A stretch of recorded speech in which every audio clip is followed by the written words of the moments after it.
Hey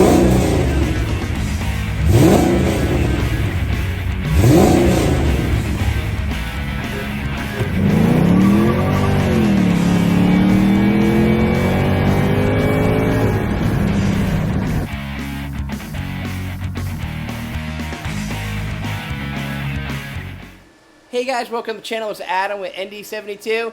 Today we're going to be back with the E55. So today we're going to talk a little bit about the last video I did where I had the rear mounted secondary heat exchanger and kind of what my results were. Alright, so in the last video you guys saw I kind of wanted to try something different and put a rear mounted heat exchanger in there. So my findings so far, I drove the car for about 2 weeks, did a lot of pulls, a lot of stuff like that. The average air intake temperature didn't change at all. Driving normally, I've seen no difference. So we're going to try one or two other things, but I will show you what did promise extremely good. So like I said, I'm going to show you a couple things that actually turned out really good. And today we're going to do a little bit of extra modifying. So I'm going to show you what the flow is with one pump, where it's basically going through two heat exchangers, all the way up there, all the way back, and my crazy long routing that I'm not a big fan of anywhere. So I'm going to try to add a pump to the front of the car to come on when position 2 and see if my flow kind of gets any better. Granted, the pump I'm putting in there is a used pump, so I'm hoping it's not too bad.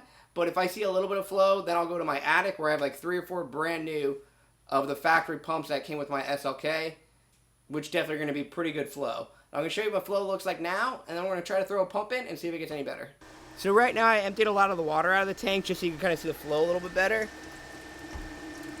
See if I even get in there with the camera. So that's my flow right now. So it shoots out to be roughly like right here. Alright, step 1 to make my whole system more efficient is to reconnect this pump. So this is like one of the factory style ones. I got it flipped upside down just so it's easier for the hoses. I plugged it in. I got this very rudimentary setup because I don't want to rip everything apart if it doesn't actually work. It should be set on key position 2 and it'll start pumping. So let's go try it. So we got this whole like simple setup working. I just got the hoses. I don't know, it's probably like maybe 10 feet each. And we just got it in this box. We're going to fire up and see if it starts pumping.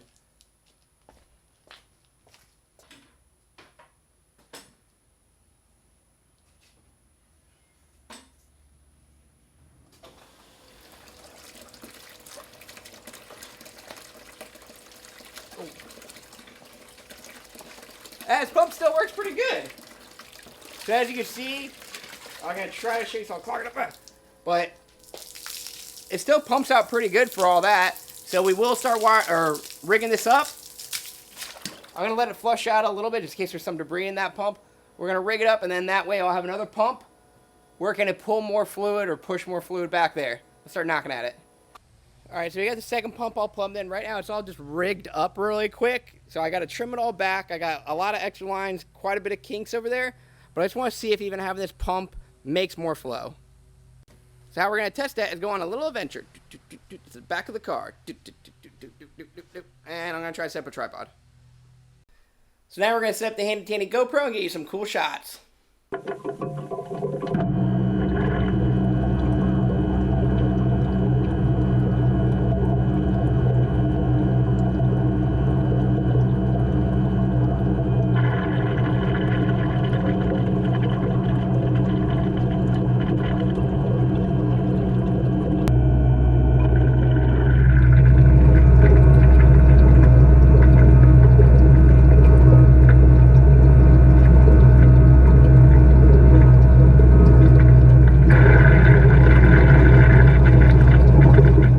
So I just pulled it out of the tank. I watched 1 or 2 of the angles I did for the GoPro, and oh my effing god, very, very nice, big difference. So I'm super happy. As you saw, I kind of already reviewed about everything that was happening with the GoPro. Night and day difference. I would highly recommend this setup. Maybe I always should have had the twin pump. I don't even know why I went away with it. That was just me being an idiot.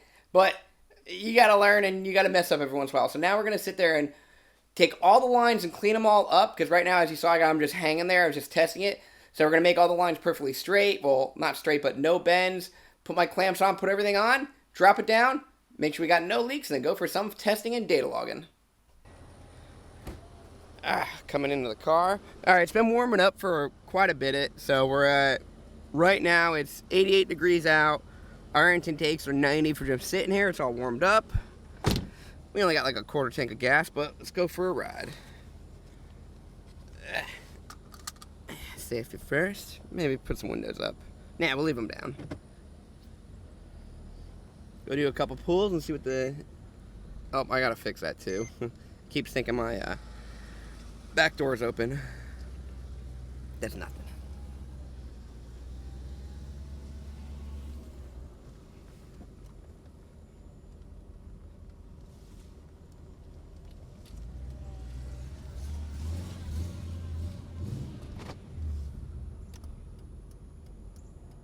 I definitely need to get like a little mount so I don't have to hold the camera as I do this stuff.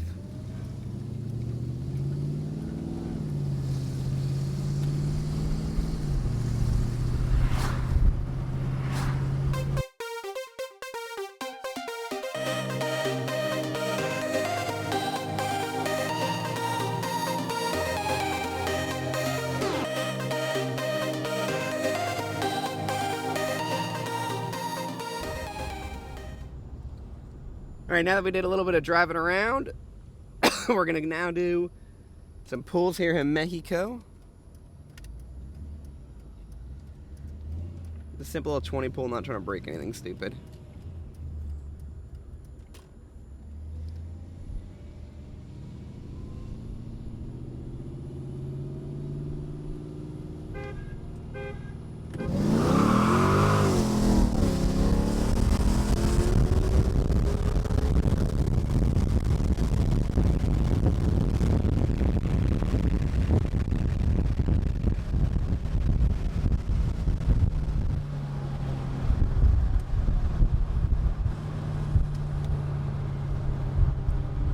Not bad, not bad. Cool down time's pretty good. We're gonna go do 1 or 2 more pulls. Maybe I'll record them or I won't, and then we're gonna head on back. But look at the recovery time. It's just shooting all the way back to what, 97 now? Pretty good.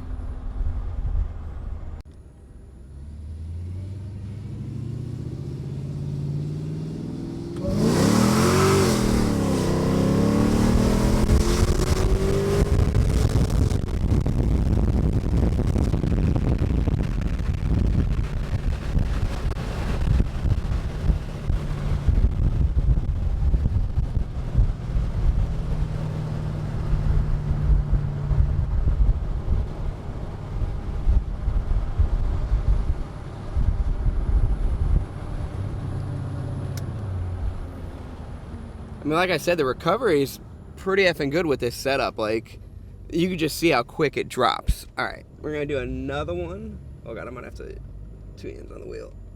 Ah, forward a little bit. We're gonna do another one, and then this should be hot enough to head back.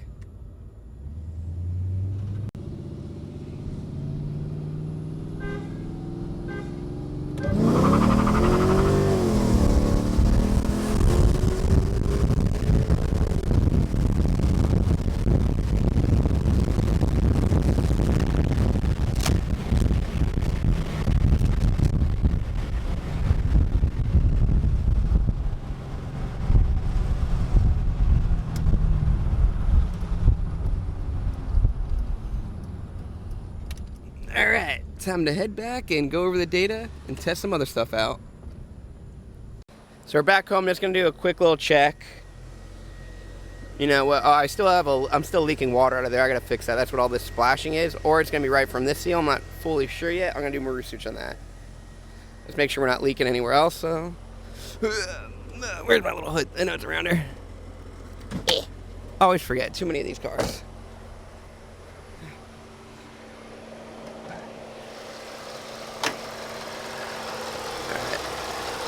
No lines ripped.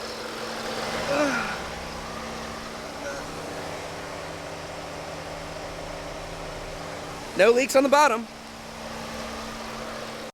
So now this next step is what I think this whole setup of the rear mounted heat exchanger and fan will benefit so much right now.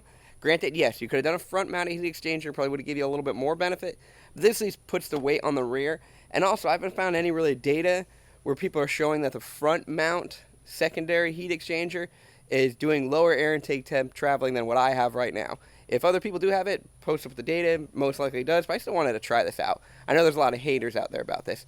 So what we're going to do now is kind of simulate at the drag strip. So right now I just did about 10 runs. It's in roughly the 90s or the high 80s right now outside.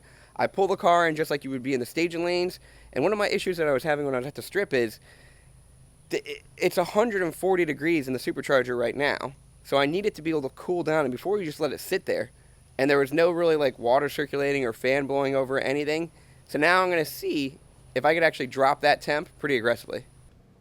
Alright, so we pulled the garage in just so it's under a little bit of shade, or the car in so it's a little shade. So this is, we shut it off and everything. Let's see what we're at. 136. Supercharger is at 140-ish. 136. So now we're going to hop in the car and put it in just position 1. Trying to make sure almost nothing else is really on. Come over here. So position 1 should be fan on, pump running. This is just the single rural pump running right now. Hopefully that'll be enough. And then we're going to come over here and set the timer. We're going to see if that'll drop it down. So we'll set the timer at start. We'll let it sit for 20 minutes and come back and check and see if this is any colder. Hot! So it's been like 13, 14 minutes and we're already at 122, 130, 125. So it's dropping after only like 13 minutes. It's pretty good. Alright, it's been like 36 minutes. This would be like roughly the time you'll be waiting in the staging lanes. So we're at 105, 110, 105. Now we're going to verify the car still fires up.